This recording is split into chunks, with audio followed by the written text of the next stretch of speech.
গেল এক বছরে ডোনাল্ড ট্রাম্পের নানা কর্মকাণ্ডে অস্থিতিশীল হয়েছে বিশ্ব। মধ্যপ্রাচ্য, ভেনেজুয়েলা, ইউক্রেন কিংবা ইউরোপ, উত্তাপ ছড়িয়েছে পৃথিবীর নানা প্রান্তে।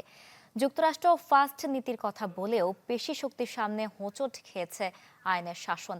এত সব করতে গিয়ে ট্রাম্প আন্তর্জাতিক আইন ভেঙেছেন বারবার। বিশেষজ্ঞরা বলছেন, একচ্ছত্র ক্ষমতায় ট্রাম্পকে করেছে এমন বেপরোয়া। সাদ বিন শফিকের রিপোর্টে থাকছে বিস্তারিত।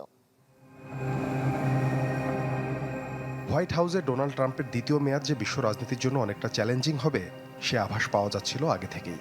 তবে দায়িত্ব নেয়ার এক বছরের মধ্যে বিশ্বব্যাপী যেভাবে স্বেচ্ছাচারিতা শুরু করেছে ট্রাম্প তা নজিরবিহীন।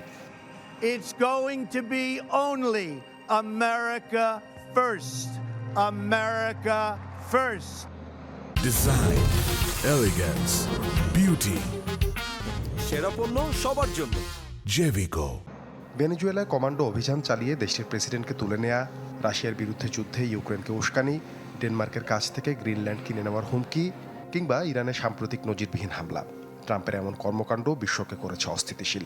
আর এসব করতে গিয়ে বিশ্বের সবচেয়ে শক্তিশালী দেশটির প্রেসিডেন্ট আন্তর্জাতিক আইন ভেঙেছেন বারবার।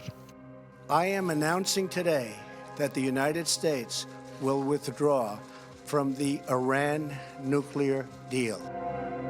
জাতিসংঘ সনদ অনুযায়ী কোনো সদস্য রাষ্ট্র অন্য কোনো রাষ্ট্রের আঞ্চলিক অখণ্ডতা বা রাজনৈতিক স্বাধীনতার বিরুদ্ধে শক্তি প্রয়োগ বা হুমকি দিতে পারবে না।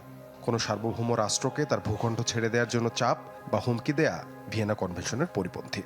আর যুদ্ধের সময় বেসামরিক ব্যক্তি এবং সামরিক লক্ষ্যবস্তুর মধ্যে পার্থক্য বজায় না রাখা জেনেভা কনভেনশনের সুস্পষ্ট লঙ্ঘন।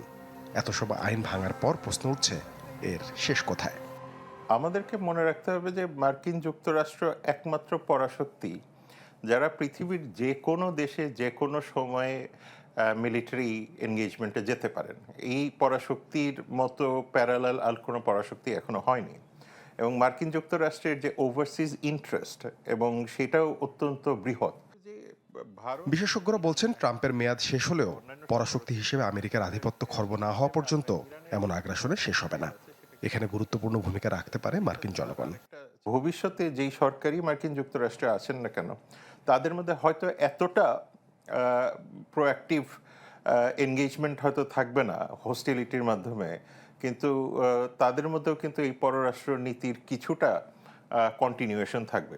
যেহেতু তার মেজরিটি আছে, ওভারওয়েলমিং মেজরিটি আছে, তাকে হয়তো কোনো আইন ইউএস আইনের মধ্যে দিয়ে আনা যাবে না, কিন্তু আমেরিকান জনগণই হয়তো তার বিরুদ্ধে সোচ্চার হয়ে উঠবে। স্বেচ্ছাচারিতার তালিকায় নতুন কি যুক্ত হবে তা বলা না গেলেও বিশ্ববাসীর ভাগ্যে যে আশু কোনো সুসংবাদ নেই সে কথাই বলছেন আন্তর্জাতিক বিশ্লেষকরা। সাদ বিন শফিক, চ্যানেল 24, ঢাকা।